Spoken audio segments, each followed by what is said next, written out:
Hello everybody, yes it's me TubeMix and it's fantastic to be back.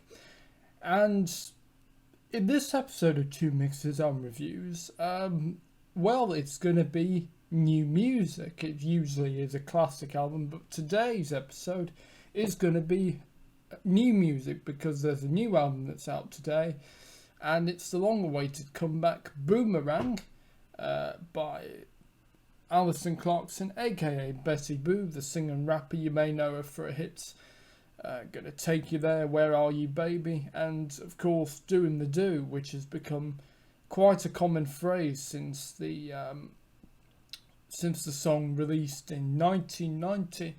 And it's the first time in 30 years that she's done a fully fledged album. She's done a few little things and guest appearances, but no, this is a first fully fledged comeback. So on this album, well, you'll hear a variety of genres: rap, R&B,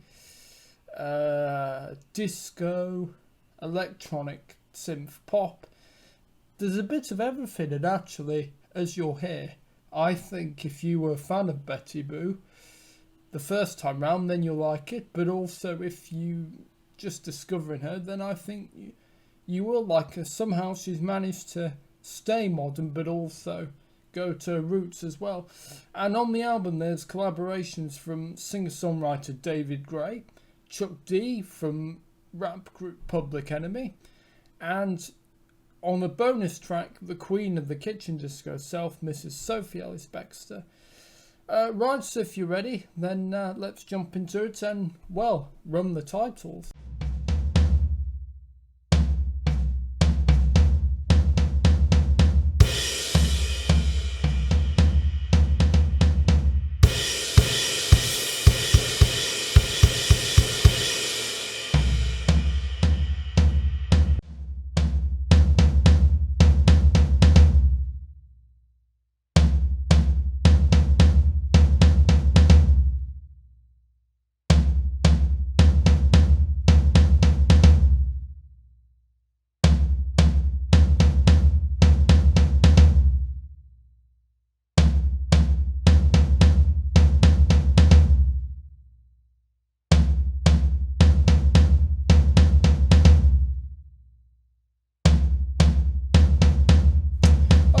So track one from Boomerang I've just finished listening to is Get Me to the Weekend, and well, it sounds very 80s, and well, there's a very good reason for that, because if you were listening to the song you probably know that there's a sample, and if you couldn't work out what the sample was, it was from the Human League's song Love Action I Believe in Love, and which is a fantastic song and a fantastic band. And in fact, I went to see Phil and the girls, the Human League, at Tatton Park when they were doing an 80s concert a few years ago, and that was just really, really fantastic, and they hadn't changed at all. Well, apart from Phil had much hair, but no, his voice is still fine, and yeah, and the girls were brilliant as well.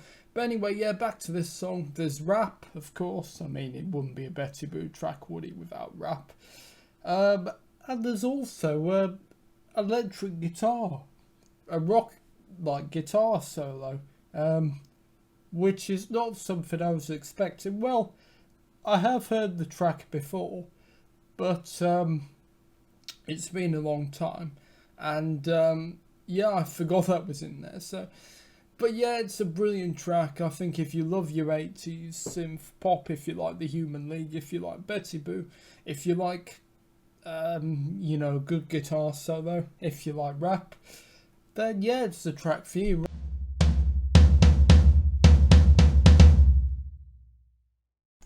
Okay, so I've just finished listening to track 2, and it's called Shining Star, and and there is a version, a duet with Sophie Ellis-Bextor, but that is on the bonus track, so you'll have to wait for that later. But back to this track, and back to this version either, and well, it's a disco song, and there's callbacks and Easter eggs to the Sugar Hill Gang's Rapper's Delight and many others. And it's not the first track to have disco and rap. Think of the Sugar Hill Gang's Rapper's Delight, as I just mentioned, and Blondie's Rapture as well. So yeah, it's a really good track. If you like disco, if you like rap, then you'll really like this one.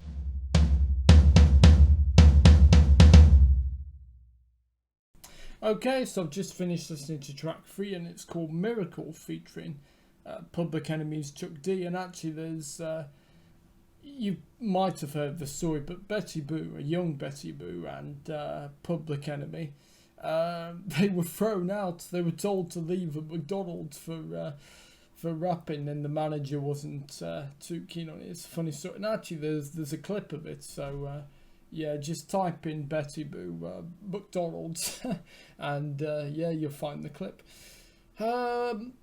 It's not my favourite track. I quite liked the first 2 tracks, but this isn't really my cup of tea because I'm not really into R&B and rap really. So it's not my favourite, and I don't think it'd be a song that I'd revisit.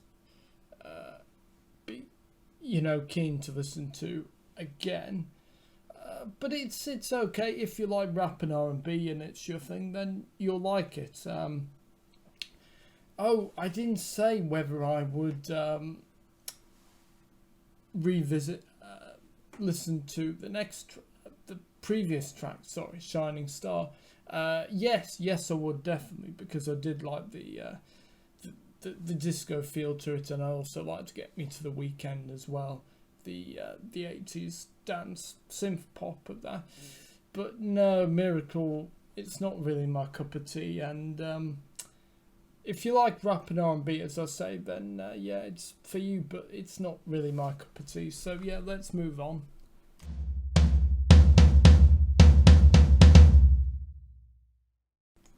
Okay, I've finished listening to track 4, and it's Right By Your Side featuring David Gray. Now, this collaboration, I have to say, the Chuck D one makes sense because of rap, and the Sophie Ellis-Bextor one, which we'll hear later, makes sense because one, she's worked with her before, and also it's a disco track. But this one is a particularly strange collaboration because David Gray, he's sort of what I tend to think as the modern singer-songwriter. In the 70s we had people like Carly Simon and James Taylor and Randy Newman and people like that. So David Gray is one of those ones who tells a story generally, and he usually does, well, yeah, it's kind of hard to place him sort of where he is in his genres, but I suppose this song is indie rock, a bit of R&B, soul.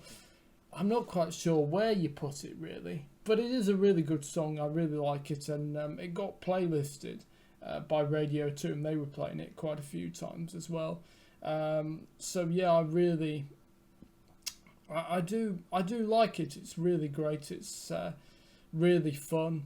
It reminds me of the Spinners' Could It Be I'm Falling in Love, which was also covered by soul singers David Grant and Jackie Graham in the 80s as well, but originally, of course, by the Spinners. So it reminds me of that.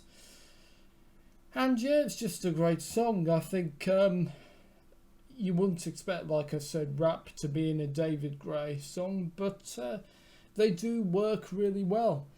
What surprised me about this track is I thought Betty Boo would be singing a lot more than rap. And she does sing a little bit, but mostly she's on rapping duties and David Gray is on singing duties. But yeah, I really like the track, and it's just a really, really great song. Okay, let's move on.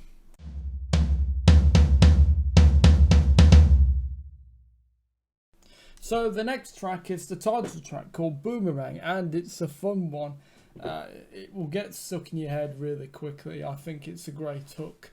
The actual song, it's not really my cup of tea because again it's rap and R&B, and I bet you're like, well, you must know what you're getting into, you know.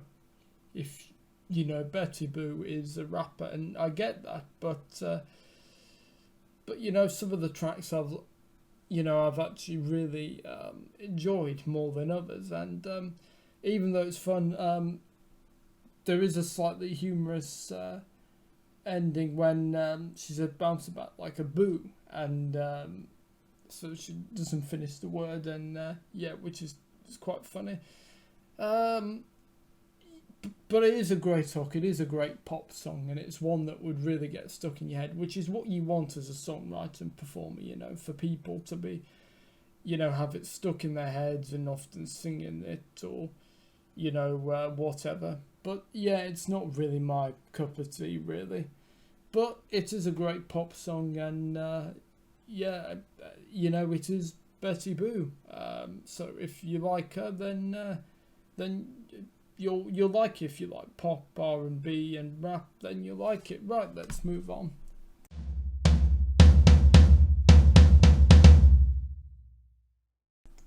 Okay, the next track is called Nobody Can Bring Me Down, and it's very acid jazz, I suppose, a little bit. Now, what that is, it's basically a combination of hip hop and jazz. Although there isn't any jazz instruments, but that's what it reminds me of. So think the stereo MCs and their hits connected. Let's see, Blair and Have Fun Go Mad, later done by the Tweenies, which there's two connections actually between Betty Boo and Blair. One that they were singers and then they're now songwriters, although Betty Boo obviously has made a comeback now. And also they've had hits done by the Tweenies, because Betty Boo wrote a pastiche of a hit Doing the Do called Do the Lollipop for the Tweenies, and Blair, his song Have Fun Go Mad was covered by the Tweenies. So yeah, there's a connection for you. So yeah, this reminds me of songs, as I said, the Serum Seeds Connected, Blair's Have Fun Go Mad, Mark Morrison's Return of the Mac, DJ Jazzy Jeff and the Fresh Prince would boom shake the room a little bit, stuff like that. Loads and loads of songs. And one thing that Betty Boo was known for during the when she first started was her use of samplers, and she fiddles with the pitch a bit to make her voice sound like a chipmunk, or like that. So yeah, that's quite funny. But yeah, it's a really good song. Would I revisit it? Yes, I think I would. I think it's definitely more my cup of tea, because I don't mind rap, but I do quite like the acid jazz like ones. So because that has that sound, as I said, there's no saxophones or trumpets or stuff. So I guess it technically isn't acid jazz, but it does very heavily have that sound, sort of. And yeah, if you like that, then you like this, and I like that. So yeah, I'm gonna listen to this track again.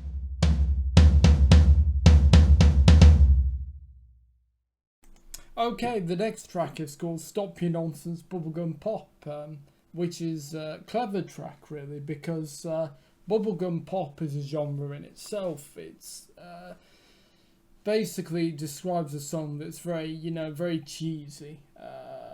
So I suppose the Archie Sugar Sugar could become 60s hits, bubblegum pop, and I'm sure there's loads of others, but that's the one that comes to mind. But this one is about literally make the bubblegum pop. So it's very clever. I see what she's done there. And it's very catchy. It will really get stuck in your head. I like it. It's fun. It's a track I think I would definitely revisit again. And yeah, the thing about Betty Boo, she's just so fun. She really is just fantastic. You know, I've been watching a few of her Instagram lives, and just yeah, she just seems like a really, really fun person. Her laugh is funny, and in fact, you can if you go to her Instagram, you can see her talking about some of the songs in her watch party. Unfortunately, she was a little bit under the weather, which wasn't so great when you're trying to, you know, have the premiere of the new album and talk about the songs. But yeah, it's just one of those unfortunate things. But she was great as ever, and yeah, really fun. And yes, I do recommend you do give her a follow, actually, because she seems like a really great person to follow. So, would I revisit this track? Yes, I think I would. Right, let's move on.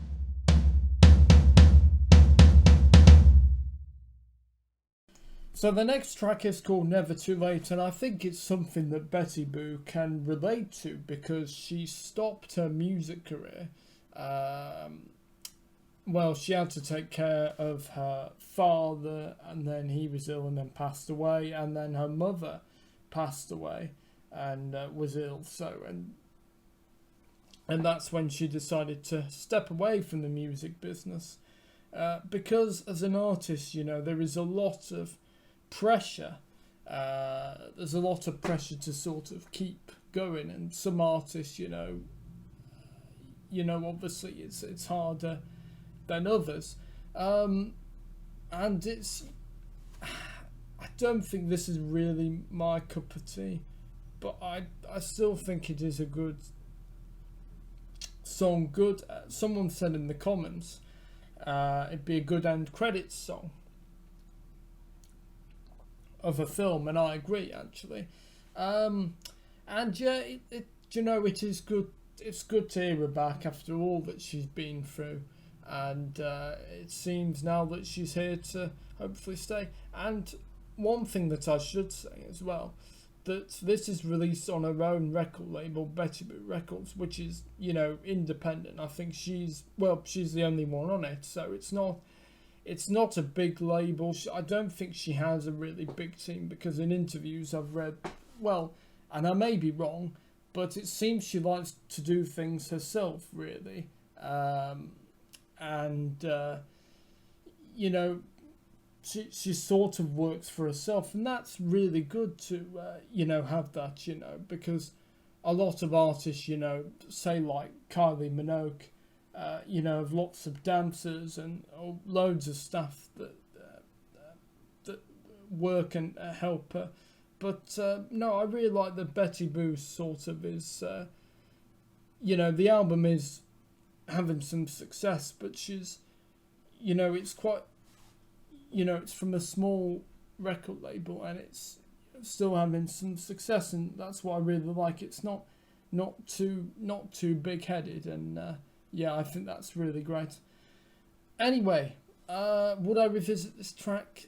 Not really, but yeah, well, let's move on.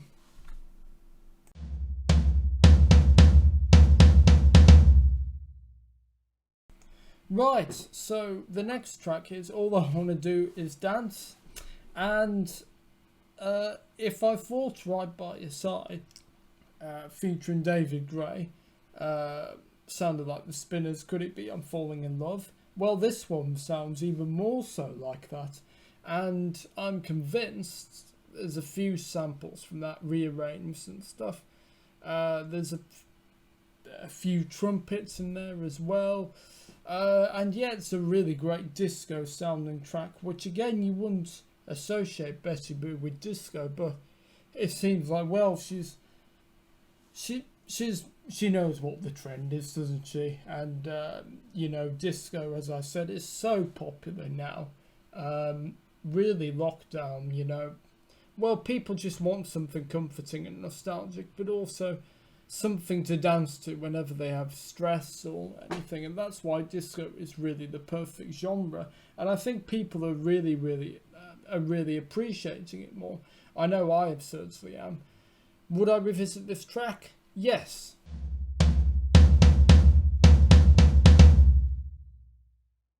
Okay, so the next track is called 808, and I was a bit confused what it was about, and it seems to be about heartbeats fast like an 808, so it's a drum machine. Um, and yeah, it's a good song. It's sort of I don't know where you put it really. I suppose pop R&B maybe, with rap. Oh no, I don't think there is. What's the rap? Do you know already? I can't remember. Uh, which is not a very good sign. Which is a sign the track is not particularly memorable. Which most of the tracks on this album are memorable. Unfortunately, this one isn't. But never mind. You know, you can't expect to like all the tracks. So would I revisit it? No, not really.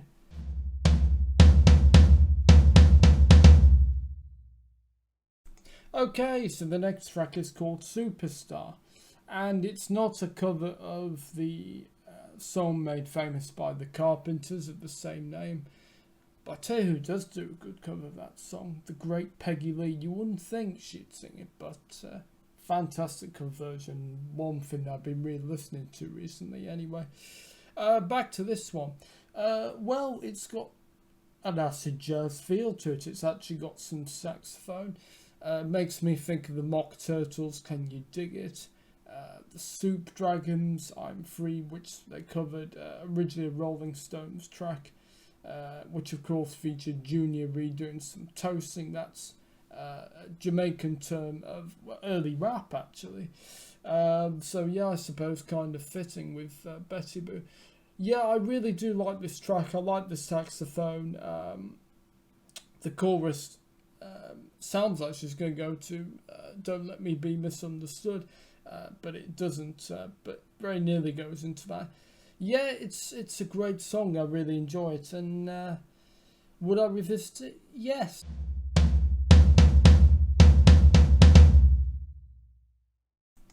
Okay, and the next track and final track before we get around to loads of the bonus tracks is called Hell Yeah. And yeah, it's a good song. It's the second time it's used on the album after being used in Bits of Right By Your Side with David Gray. Or is it Oh Yeah? No, I think... oh, yeah, I'm not sure. Okay, well, yeah, it's a good track. It's really funky. Is it that memorable? No, probably not. Is it one that would get stuck in your head? No, probably not. It's not the most memorable track. But as I said, not every track on the album is going to be memorable, though lots of them are. Yeah, I suppose it's, well, it's closer to Right By Your Side, I suppose. So, yeah, there's not really much more to say. Right on to next, the first of the bonus track.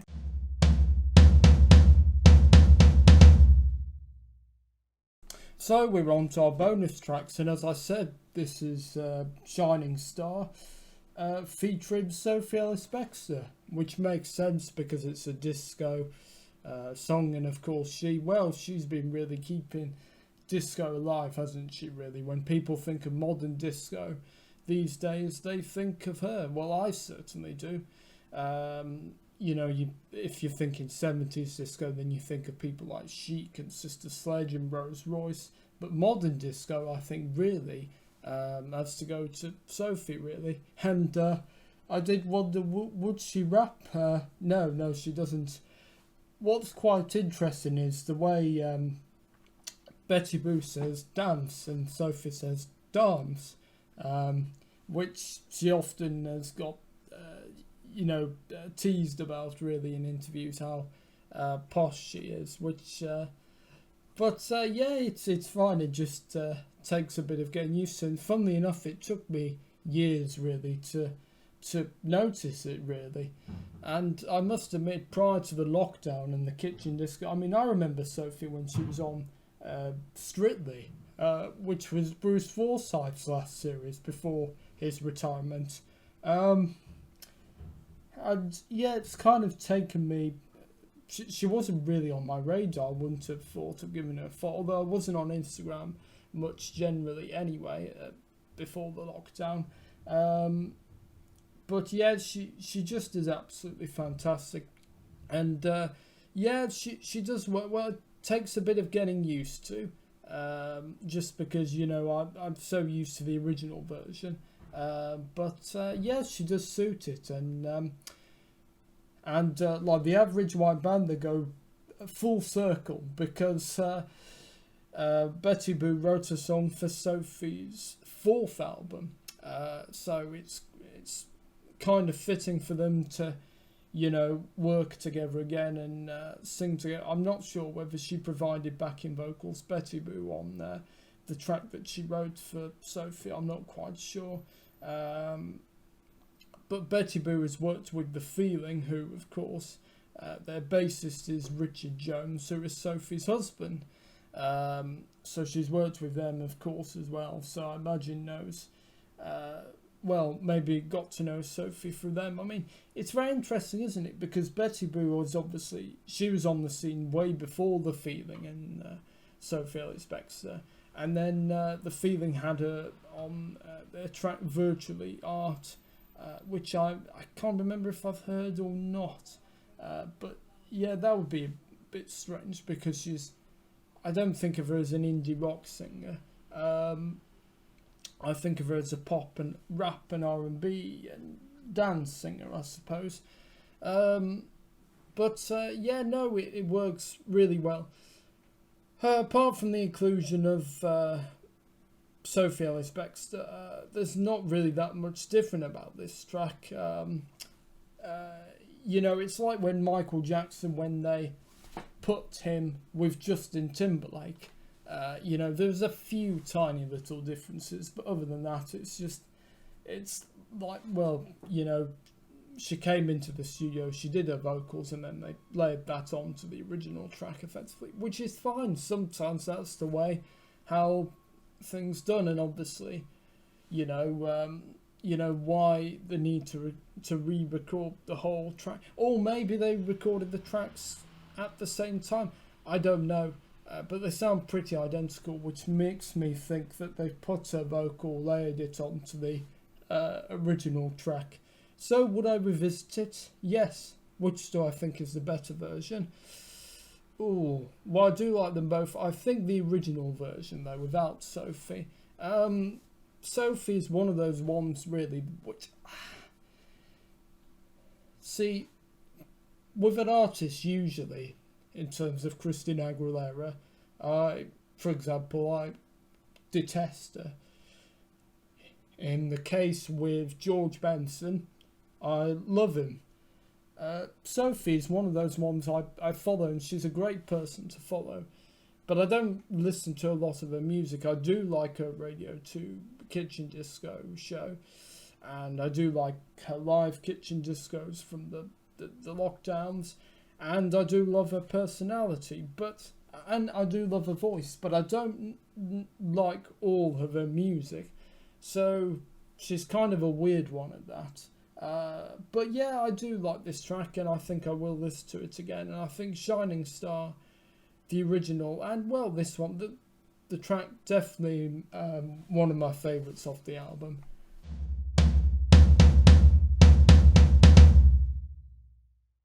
So the next track is called Bright Lights, and again it's a bonus version, but again I'm confused because it's not on the album. So it must be an old track, but yeah, I'm a bit stumped. But it is catchy and it is memorable. So maybe, what was it called? Oh, the other track. Oh, sorry, it's completely gone from my head. But yeah, it doesn't matter if it's still a good song. It doesn't matter whether it's an old song or a unreleased gem or anything like that. But yeah, it's a good song. It's memorable, and I think you'd really really like it. And there's a little nod to Grace Jones' Pull Up to the Bumper, I think. Excuse me, as well. So yeah, it's a good track, very memorable. I think it will get stuck in your head. And would I revisit it? Yes. So, but yeah, a little bit confusing. Right, let's move on.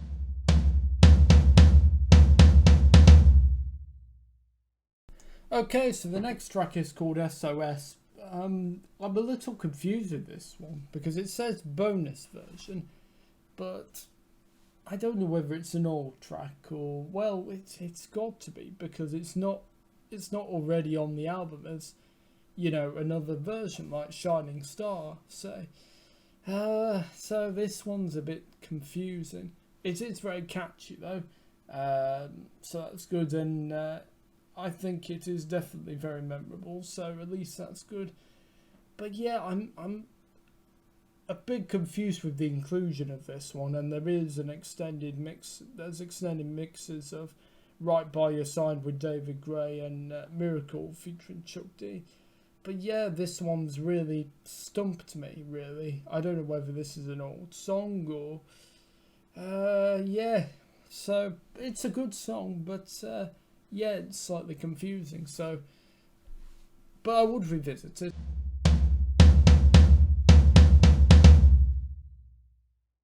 Okay, so I skipped some of them because they were just extended versions and they weren't that much different, so I didn't think it was much point doing them.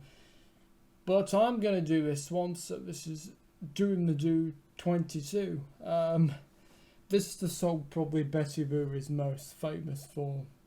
When I asked my mum if she knew Betty Boo is, she did, yes, she knew Doing the Do. And yeah, it's probably the most famous one. I think if you say to someone Betty Boo, they'd say, yeah, Doing the Do. It's become a phrase, isn't it, really? So this one, well, I don't know if they've used her original vocals or whether they've re-recorded it, but it's some kind of remix. It's faster, so it's got a bit of a different feel to the sort of the, I suppose, well, the original's like Pump Up the Jam, isn't it? It's like from that time. So this has got a completely different feel to it by speeding it up, but would I revisit it? Not really. It's not been a song I've ever been keen on particularly. And you may remember the Tweenies, as I said, had a hit called Do the Lollipop, which was very, very similar to Doing the Do. In fact, it's the perfect pastiche of herself. It's a kid's version of it. Yeah, they've for this version there's no you might recall there's people going so they've ditched that and ditched a couple of few things, sorry. Yeah, and so yeah, if you like Doing the Do, then well, yeah, you might like it, or you might prefer the original. Yeah. But yeah, apart from that, there's not really much to say about it, really. But I do get why she's included it. Excuse me, sorry. Right, let's move on.